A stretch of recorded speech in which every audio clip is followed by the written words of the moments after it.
All right. So looks like we've got a pretty good room to start with. So welcome everyone. Thank you so much for joining us today. We are super excited to have you with us as we explore how to create truly transformative learning experiences. My name is Stephanie Cantor. I'm a director of strategic partnerships with MetaMetrics. And I will give you my quick bio because our real draw here is the expert panelists, Ashish and Ray. I've had almost 20 years of experience in the tech space, with recent years specializing in education. My expertise lies in creating impactful partnerships and enabling educators to amplify student learning through aligned reading and math content.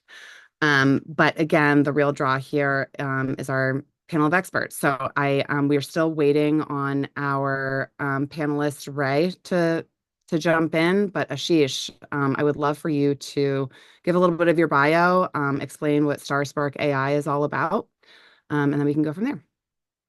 Sounds good. Good afternoon or good evening, wherever folks are joining from. As Stephanie said, I'm Ashish. I started StarSpark about a year ago.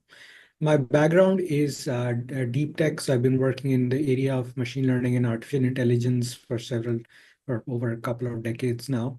I don't want to predate it before AI was a field, so just have to be always careful. Been in the industry 25 years, worked at a variety of firms like Google, Amazon, Twitter, etc. Wrote some books on natural language processing and Mhm. machine learning before they became such a big topic with the advent of Gen AI. Yep. I got into education because I was not very happy with the education that my kids were receiving. My daughter is in third year of college, and my son is in grade 7. And I felt that it's a time where AI can actually provide one-to-one tutoring for every student. So that's what we are building. We are building grade-aligned, curriculum-aligned math tutors.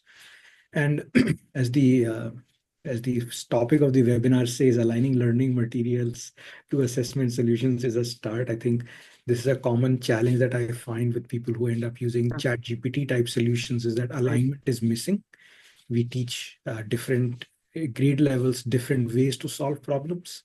And how we test them, how do we assess whether they have learned is also different with grades. Their language skills also play a part here. So Mhm. I'm very excited to be here to chat about my experiences in building StarSpark. I Yep. will not claim to be an education expert, but probably here because I'm trying to automate my dad duties by building an AI tutor.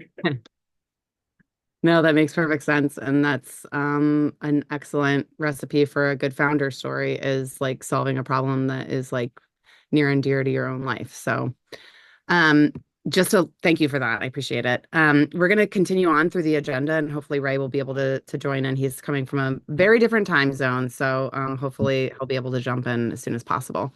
So, we are going to have a very meta trivia contest here. So it's like an assessment about assessment. And if you are able to see at the bottom of your screen the polls and quizzes, unless Gabby's going to have it pop up automatically. Um, are we ready? Okay, so we're gonna start with the trivia contest, and from there we'll really just give an overview of the topic at hand that Ashish actually really teed up quite perfectly, and then just lead into a discussion about how StarSpark AI and hopefully LEDDI are doing more in this space of sort of taking that starting point of meaningful measurement and then like understanding what to do next. As for questions, please definitely send questions throughout the webinar. Not chat's disabled right now, but if you use the Q&A, you should be able to send questions throughout, and we can use those through our discussion.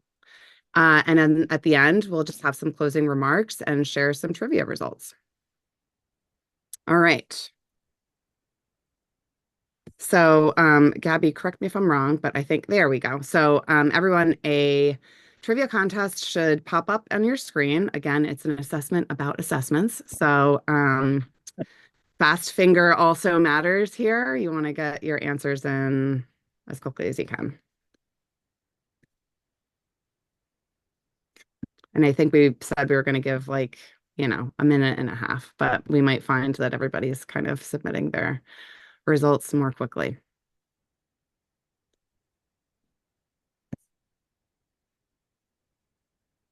And we should have queued up, some Jeopardy music, I guess, in the background. Um, then what is on the line here also is a cup of coffee for yourself and a friend through a gift card. So in this world of working remote, it's always a good excuse to get out of the house and get a cup of coffee, right? And bragging rights, right? All right. How are we doing on time? I think we're probably pretty good. I bet you everybody's been through. Definitely, I'm very glad that you are not quizzing the panelists on this quiz. I know, right? All right. We want to move on to the next slide if possible. Do we have most of the responses back? I think so. Okay. All right. So, just to give an overview, and Ashish really teed this up perfectly when he was describing the problem at hand, the challenge that StarSpark AI is looking to solve. Our webinar today is titled Aligning Learning Materials to Assessment Solutions is a Start, but we need to do more. And so we'll dive into how the most effective learning happens when students receive exactly what they need, precisely when they need it. And while connecting individuals with content and assessments within a common framework is a really crucial starting point, we will also discuss the critical role of actionable insights and how those can help educators understand each student's progress and their readiness and really ensure that every learning journey is personal and impactful. So we're really honored to be joined today by leaders from StarSpark AI and hopefully LEDDI. They're going to share some real world examples and innovative strategies they're using to leverage assessments, insights, and materials to drive engagement and really spark growth, make learning a more personalized experience. So let's get started on the discussion. And we're going to start with a question about in oh, Ray's with us. Okay, perfect Yes, timing. hi everyone, I'm here. Yes. All right. So you got us right as we're sort of giving an overview on our task at hand as a panel. But I'm going to loop back to intros because I want to give you an opportunity to give your background, your introduction, and tell us a little bit about Letty. Okay. I'm sorry I'm late. My name is Ray. I'm from South Korea and I'm the CEO and the founder of English teaching program called LEDDI. We launched exactly about a year ago. We now have about 250 academies working with us.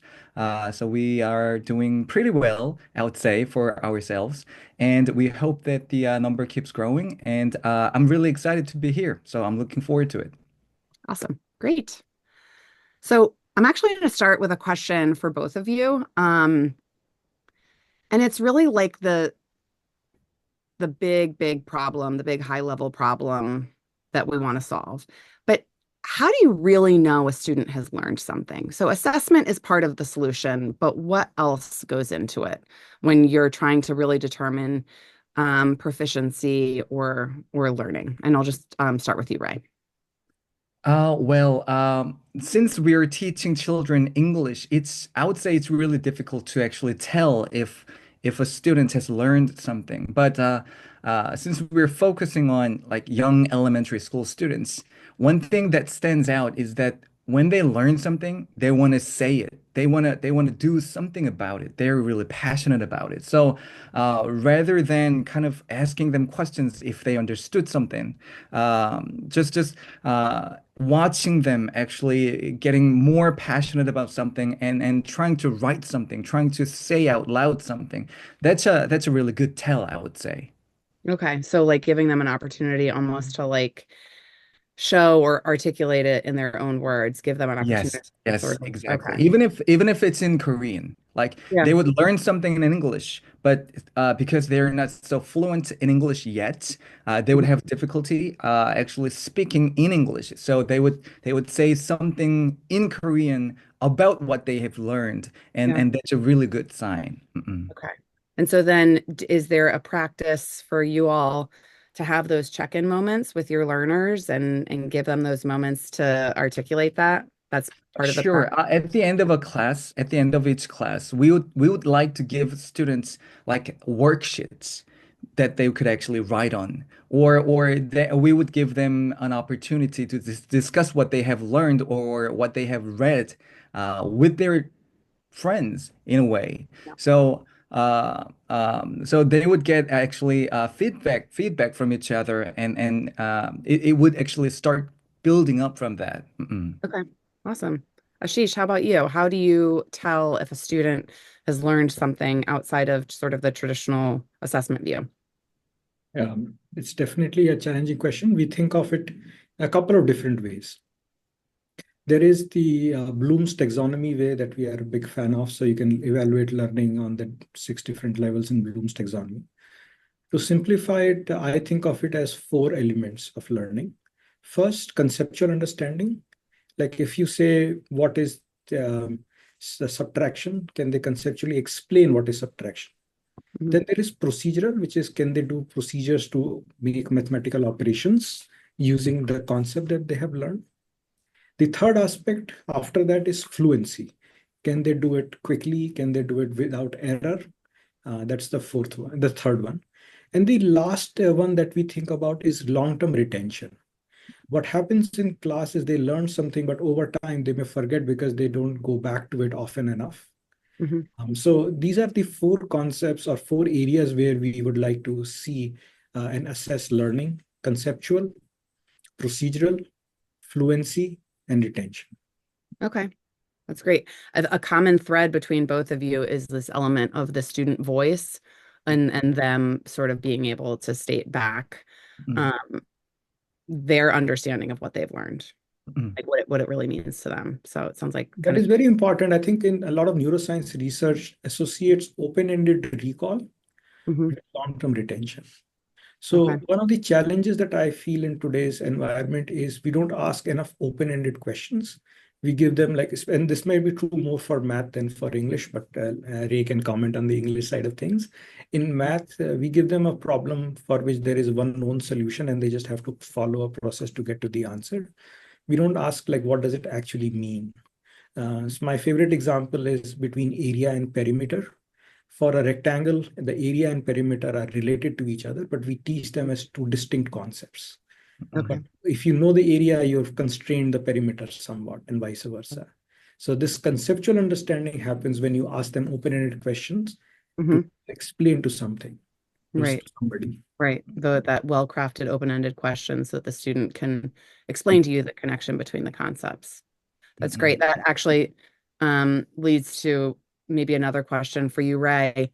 Sorry, Ashish, what role, going back to the personalized learning experience and giving that student an open-ended question and their opportunity to use their voice to sort of explain what they have synthesized in their learning. What role does AI play in creating personalized learning experiences? Yeah, We could that's a probably do a great. whole webinar just on that, but And I would be more than glad to do that Right. webinar with you, Stephanie. Uh, I think the important area here is evaluating open-ended response is pretty hard. It is Hmm. fairly time-consuming and resource-consuming for humans to do. And I think Yeah. that's AI can play a role because it's really good at assessing language capabilities. Maybe not so much in math, but in open-ended recall, as the student expressed the concept correctly? Do they know, or are they able to Yeah. reason or connect? So it makes both assessment faster and more less resource intensive, and allows the student to be more expressive.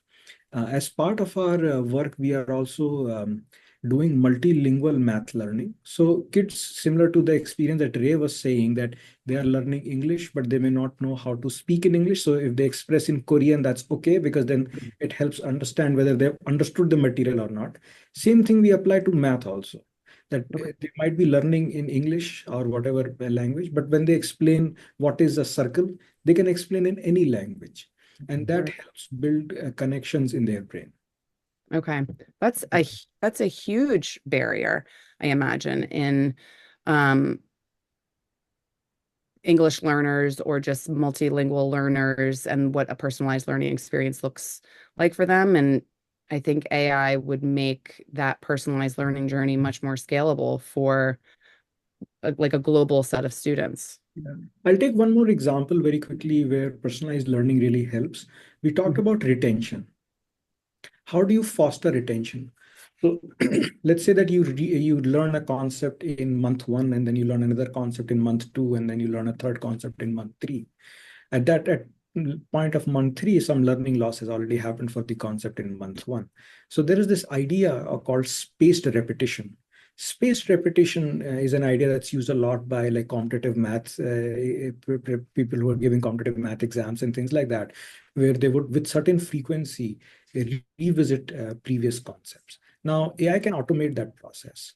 So that when the teacher is trying to put together an assessment, we can automatically put together, okay, they learned something in month one, month two. So maybe if I have to give them a worksheet of 10 questions, I can mix the worksheet with have some questions from month one, some questions from month two, and bulk of the questions from month three, the concept they are learning.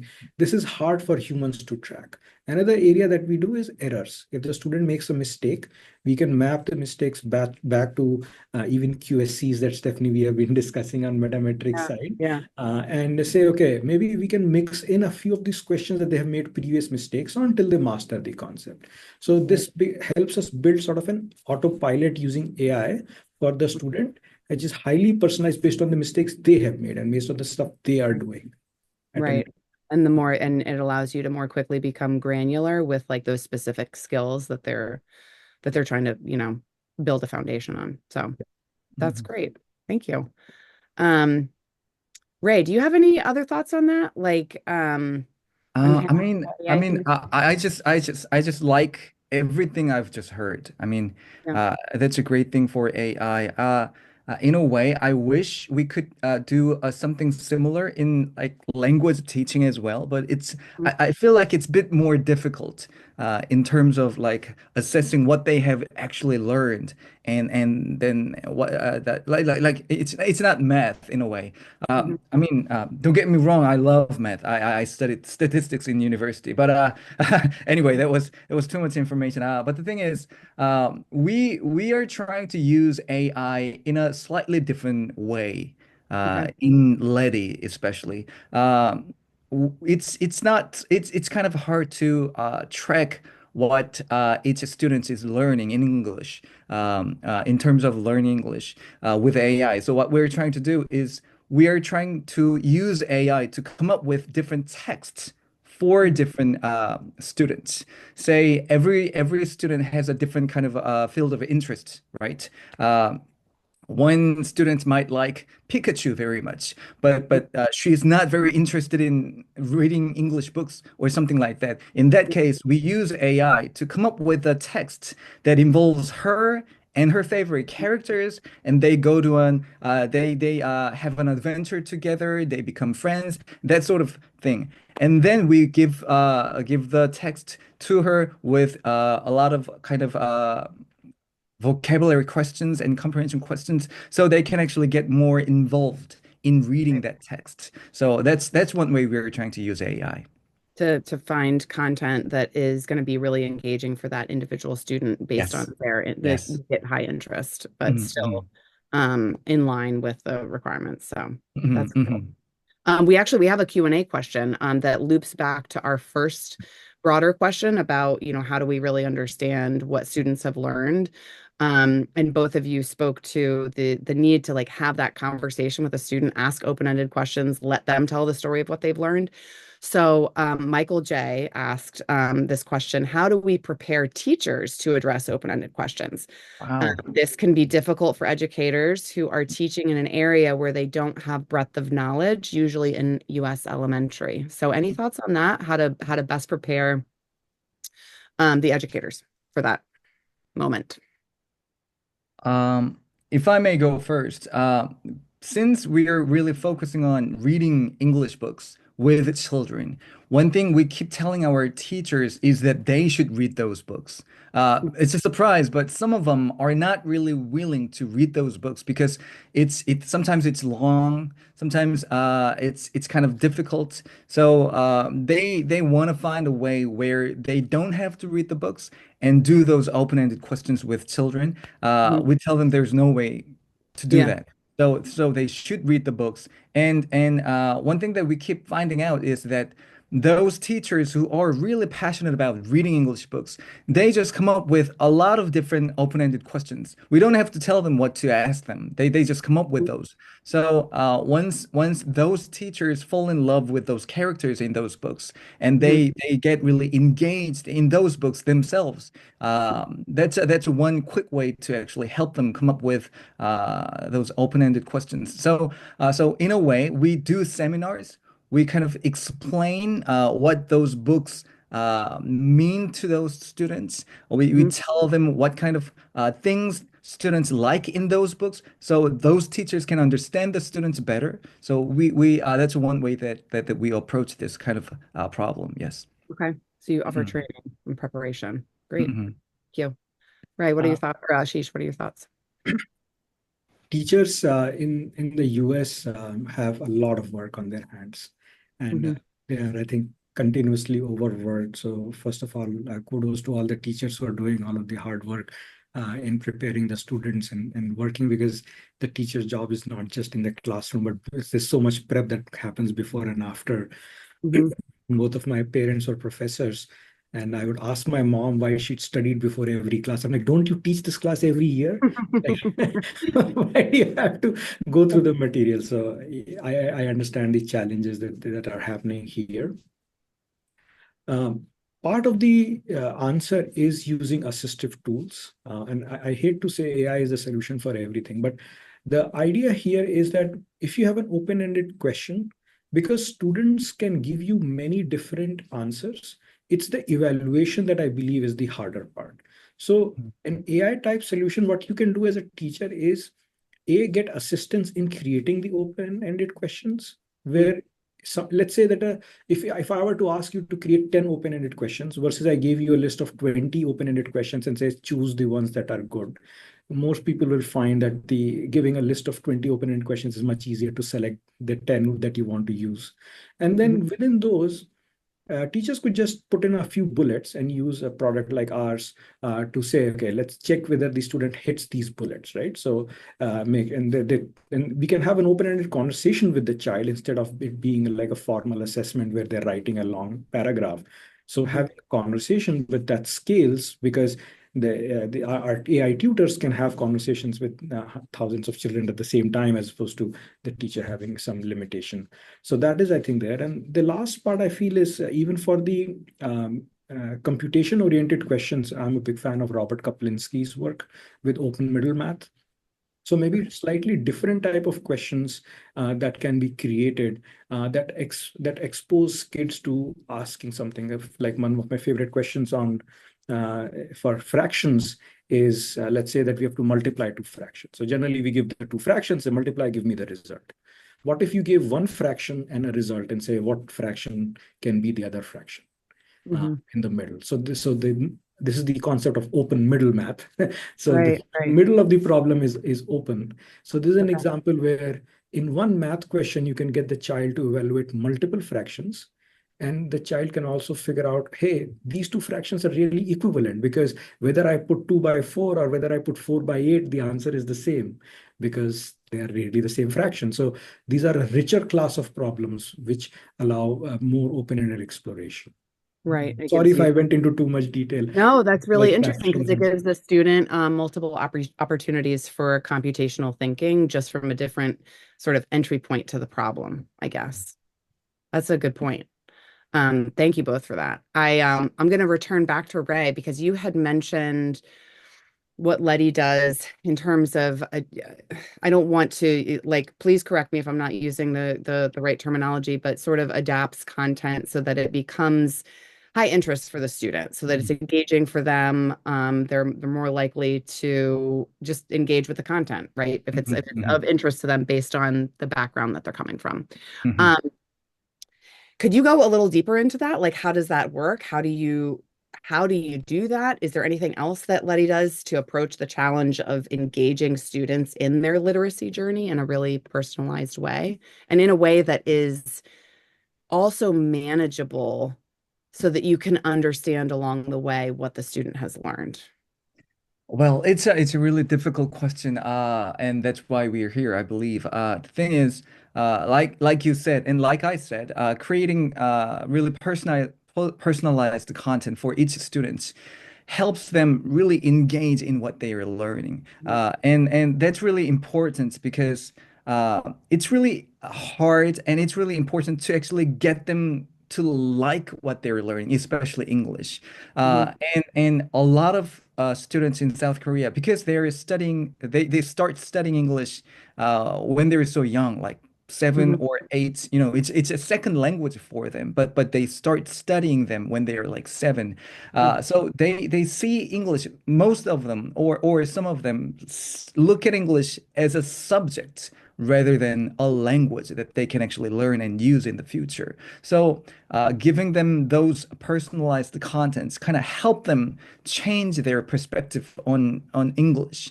So that's a really key for us. And once they get engaged in learning English, once they start liking English, the second step we try to focus on is to find what kind of subjects or what kind of stories that they like.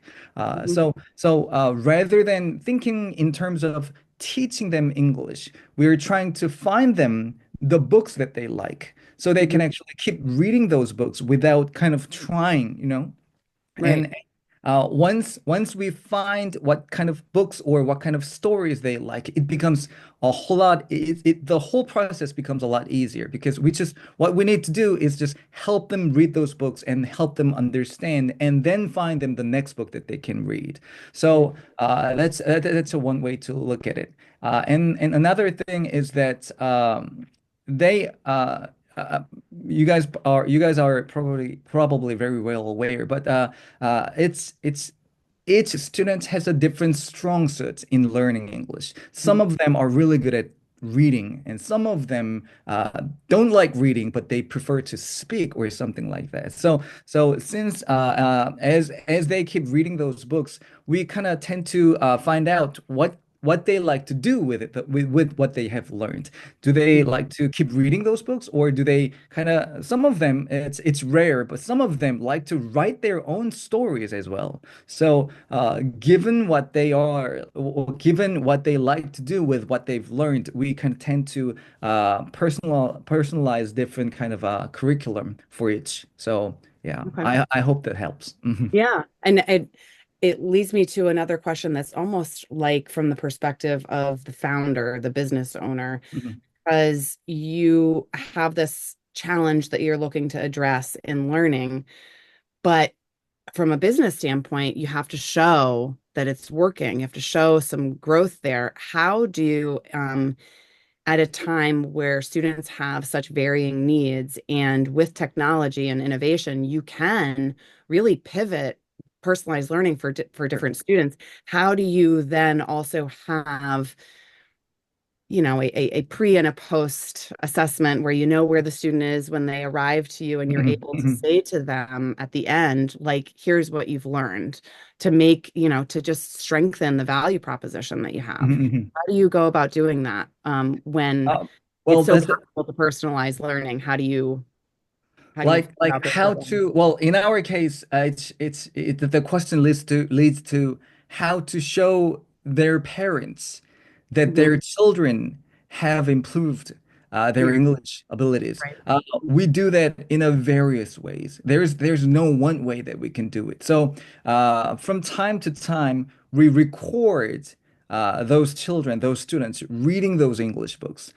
So by listening to those like recording files, we can actually tell how fluent they are, how good their pronunciation is. So we record what they read from time to time, and then we do have quizzes like they read a book and they do those kind of quizzes. So we have those scores for each book as well. And then we have those Lexile level tests, Lexile express tests. So we do that so from time to time as well. And then we have those worksheets where they do those open-ended questions. They write Right. essays from time to time, or they write their own stories. They draw sometimes. So with all those things, Yeah. it's not proper English, I believe, but in South Korea we call them portfolios. Like Yes. all those homeworks, all those recordings, all those tests, we will combine all of them to actually track, especially for the teachers, if those students have been improving their English abilities. So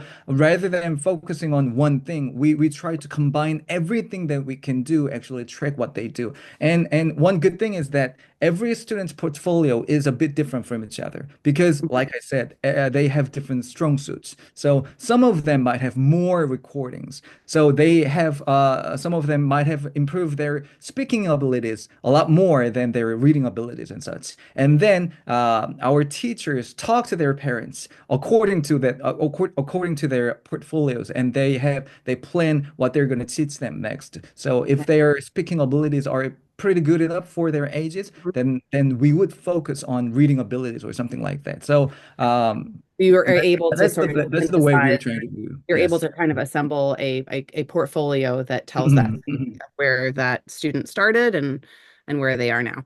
How about you, Ashish? What do you all use to sort of show that growth? I assume that at some point you're using your StarSpark AI is using technology to not only revolutionize the math education, but also be able to tell a story to the parents of like how it's changed that Yeah. that learner's math story for the better. Yeah, absolutely. So there are a few different things that we do. Obviously, we use the quantile measures to understand where the child is at. It is very helpful because we believe that there is a tripartite relationship here between parent, student, and teacher. And all three must be involved in this. The teacher works with them anyways. The student is, and the parents are also interested.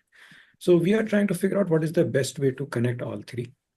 From a teacher's perspective, alignment to state standards and using the quantile measures is very helpful because that allows us to understand where the student is at with respect to other students at the same level, and it helps provides a consistent basis.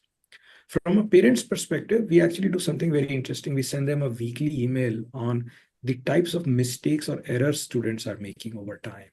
And we believe that these parents should be involved. And one interesting thing we are trying to do now is to send them one question that the student and the parent can work on together every week. I think it's important to have the parents also build that relationship, like Ray was mentioning, with the content the child is learning. Because if the parents are completely out of the loop in their picture, it doesn't lead to good outcomes. So we are doing a few of these various things on where can parent not only assess but also intervene, because motivation has to come from someplace also, right? We can do gamification and all of that, but I think the best source of motivation is through the parents and the families, that this is important and this is useful. Right. Right. It sounds like on both sides, finding ways to increase engagement from all the stakeholders that are involved in this child's learning journey is super important. That it's to bring more meaning to the things that you're measuring and the things that you're teaching, but to just really enrich it with some more meaning for everybody involved. So, um, where do you, this is a question for both of you. Um, where do you see, and this is crazy to even imagine because thinking about how much learning has changed in the past 5 years, right? I think we all know what happened about 5 years ago that completely transformed learning and the state of education. But where do you see the future of personalized learning heading in the next 5 years? And let's start with Ashish. I so there are many different types of skills that students need to acquire. The hard skills like computation or vocabulary or grammar, these are hard skills. I feel Mhm. They should be able to be tutored using an AI that is built for tutoring the kid at a 1:1 level. And I differentiate between teaching and tutoring in the way that to learn, if you want to learn how to ride a bike, it's very hard to take a class on riding a bike.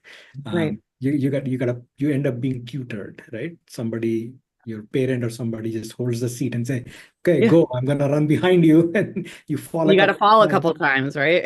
Yeah. And I think part of that is making mistakes being Yeah. okay, giving us opportunity and developing that growth mindset is an important thing. And this is where I feel like some of the AI work that we are doing, AI never loses patience because it doesn't have like emotions, right? So it's Mhm. always like very, very patient with students. We feel that that will be an important part. I think the focus will shift towards more social emotional learning and collaborative learning in class, where like if you didn't have to like teach this the specific skills, but like applications and the usage, that is a much more useful thing in classrooms and where kids could actually collaborate in there. I also feel that there is a chance to uh, democratize and make it available to a much larger group of people than it has traditionally been, Okay. especially in the world of languages. Because like access to internet or a smartphone device is much more prevalent today in many parts of the world because technology leapfrogs, right? The parts of the world didn't have infrastructure. Now setting up a telecom network on a cell phone is very easy, and things are Yeah. happening there. So we feel that there is a chance. I mean, some of the work that we are doing right now with a nonprofit in Pakistan, educating 2,000 or so rural students through our technology. And the reason we are able to do it is because they're learning math through Urdu, which is the language they speak. So it Mhm. is transcribed in English at times, but the words are Urdu. So it's like transliterated text. So it's very Yeah. funny that they prefer that over the pure Urdu script, which is actually, I believe, a Farsi script. So we are also open to other places if there are folks on the call who want to give access to some of their communities, we can work with them as well. Okay. Mhm. Awesome. Yeah, I like the idea of democratizing, the access to some of these resources a bit more. Ray, anything else you would add? Like what do the next 5 years hold? What's this webinar Oh, going to be about in 2030? I mean, it's really difficult to predict what's going to happen in the next 5 years. But one thing that I'm sure is that AI will kind of become a more bigger thing in the future, especially in reading books. One thing that I wish we had at the moment, I'm pretty sure it's going to happen anytime soon. But the thing is, AI is doing a lot of things already, but one thing that it's not doing is it's not really helping the students while they are reading books, you know.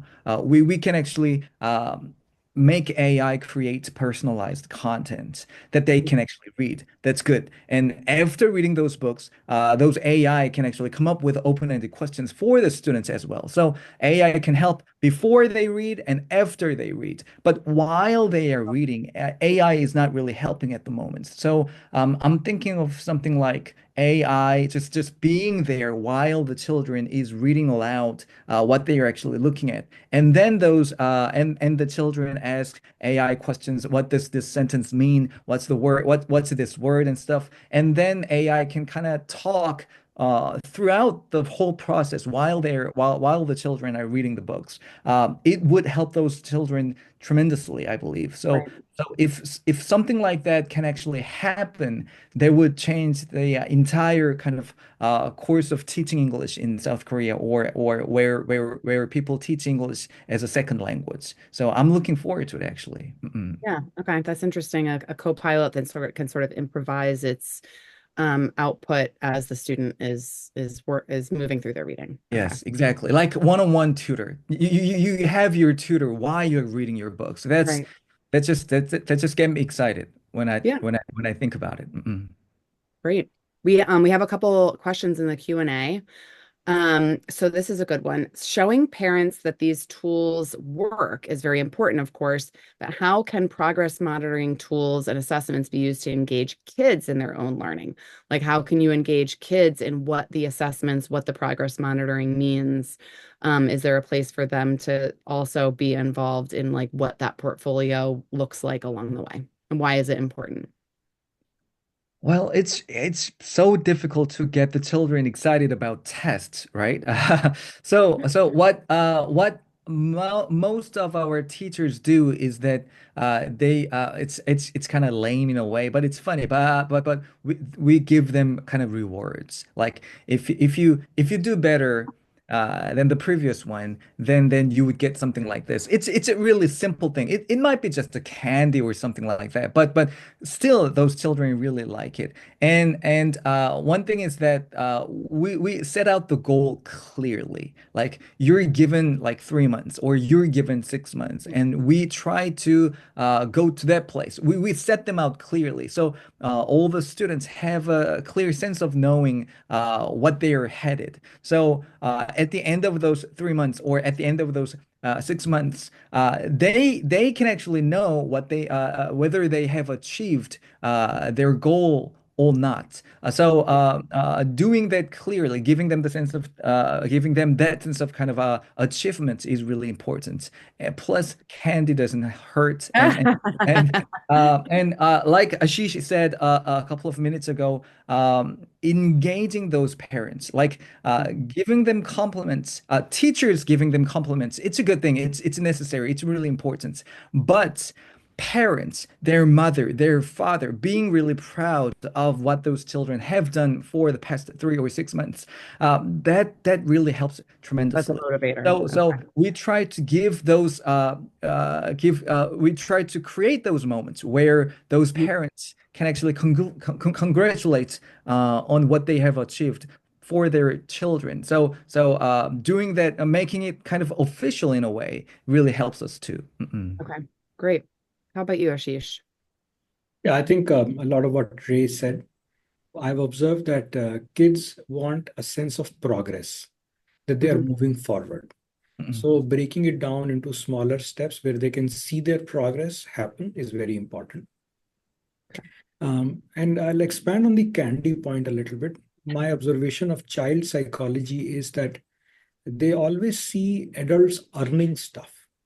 So I want to recast reward as an earning or income. So like if your kid won $5 at a village fair, they'll be like, Mom, Dad, like these are $5 that I earned. Like the Yeah, sense of pride that students right. have. So we think of them more as what kids can earn as opposed to Mhm. rewards. It is reward. I mean, it's Yeah, a philosophical maybe debate, but the idea that the child can feel that I am self-sufficient or I am also able to contribute right, is very powerful because they feel that it will give them a little more standing in an adult-oriented world where they are like little kids surrounded by adults all the time. right, So how do they work at a level that is very important for the kids because that really boosts their self-confidence. And I right. feel that in many topics, confidence makes the difference. That the last 10% of the performance is all confidence. I really like that. It's because learning can be really difficult.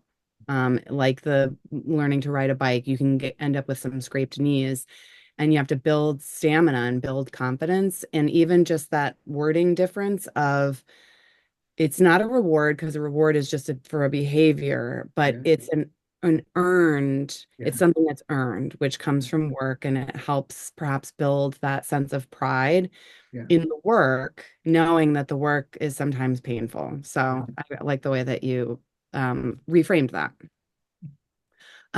So we have a couple more questions, and I want to be cognizant of time as well because we want to have just some closing thoughts. I do want to ask this one question because this is super important.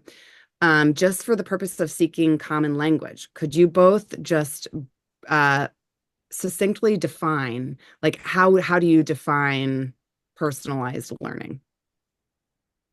Mm. Yeah, Ashish, if Maybe you want. I'll go first quickly. So for us, Math is a set of interdependent concepts, and you need to learn certain concepts before you learn other concepts. For example, you need to learn addition before you can do multiplication. Hmm.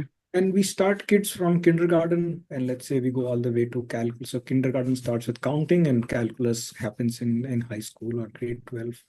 And there's a whole set of concepts that they need to learn in the middle. First step in personalized learning is assessing where the child is at in this long set of concepts.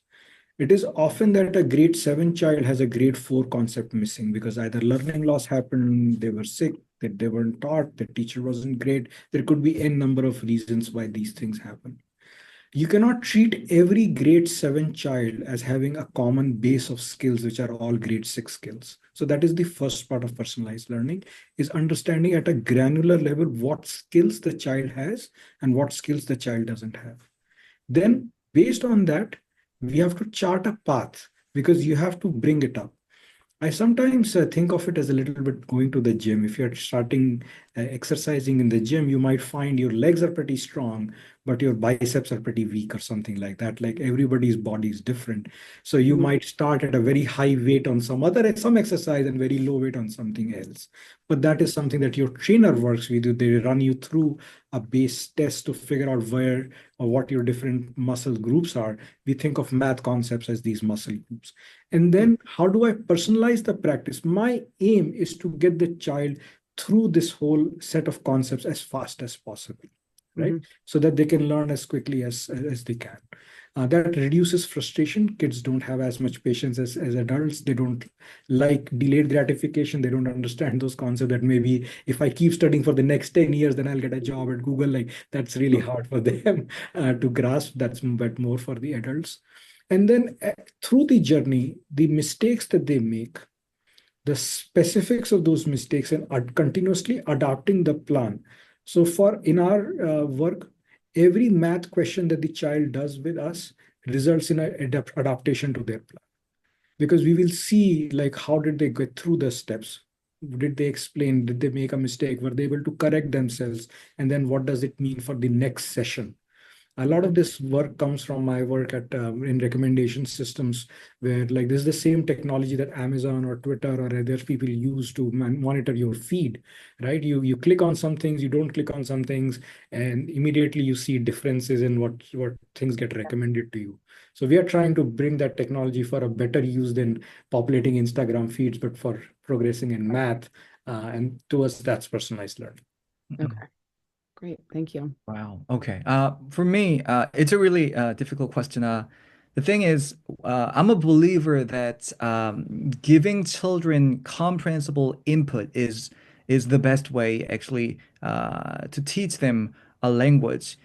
Since I'm a believer of that, what we try to focus on is getting them to read more and more books. So I would say, in a way, personalized learning for us is to help them make their own book log.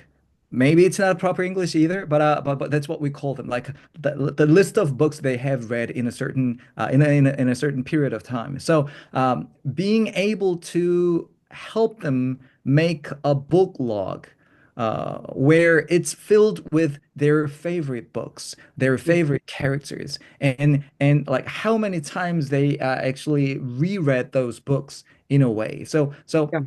that's the way we look at it. If we do the job right, they will find their favorite books. They will read more books, so the book log will be longer. And it's filled with more interesting books for them. And if we're not so good at our jobs, the book log will be really short. So Yep. for us, personalized learning is helping them find the books that they like, so they can read more, so they can learn more.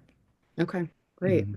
Yeah, it's and just to so we're almost at time, and I want to sort of just tie together some things that I heard, and then at the end, like any final thoughts that you all have.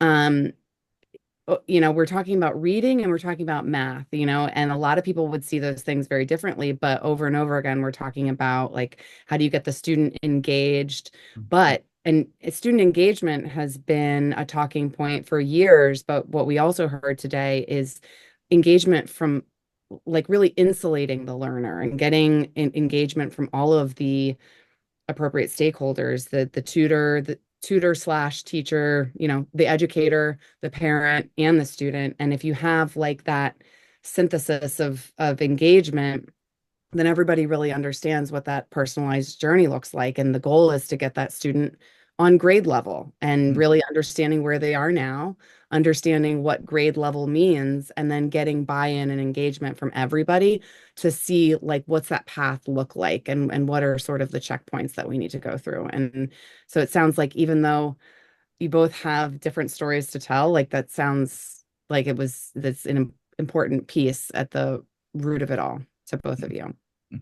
Yes, Stephanie, we work with the same people, right? At the end of the day, it's the same Yeah, age group of kids who are learning both right. English and math.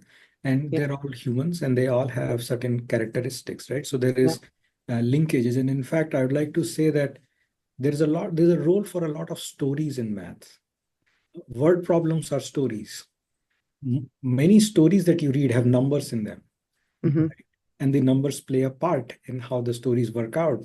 How many stories high was Rapunzel's tower, right? Like, so there's are, and like, if the stories were not high enough, then it was not a compelling story because she could have just Yeah, jumped out, right? So there is, this is the integrative way of thinking that we should try to combine our approaches there, because right. it's the same kids that we are teaching. We can't teach them very independently completely.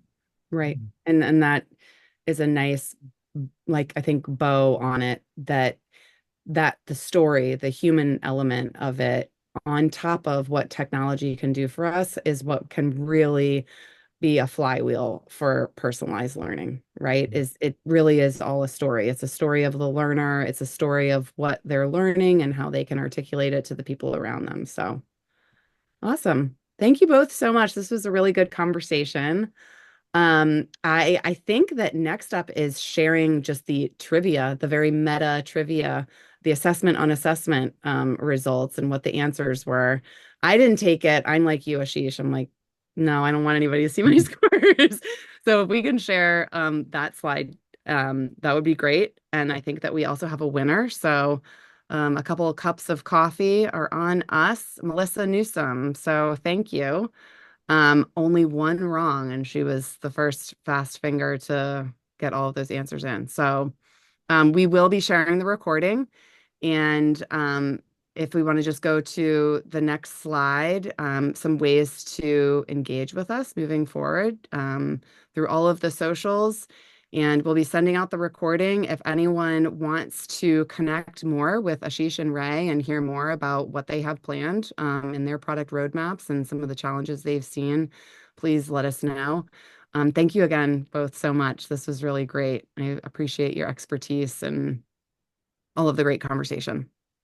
Thank you for having us. Yeah. Thank you. Thank you so much. I feel like I've learned a lot. So it was really meaningful for me. Thank you.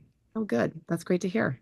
All right. Well, thanks everyone, and enjoy your evening, your morning, wherever you're joining us from. Thank you. Thank you.